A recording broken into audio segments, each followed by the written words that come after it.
Keşke. Küçük gelemem çiçilli oldu. Çok kaşen hoş geçti. Bu hoş çillese aynı kaşen oldu bağcılarıyla her hürrelirdi. Oturmuş orada. Mehmet kapanmış gelmiş onları hammalı da sırfa igen abigen. Dillerdeki durumunu. Hatta bir dili duru adamı kar elemiyor.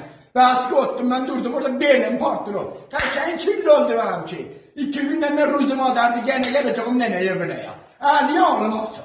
Yine dinle koyun oldu ya. Sen benim ciğerim ey. Ben hiç bacılarımın ne helal oldum. Ömrümün gülü. Dizimin kuvveti. Ferigi. Doğmayan tohum. Ben sana neçeden orada gizlinecek buz yolladım bile ya. Sen eymen canım ömrüm. Ferigim. Doğmayan tohum.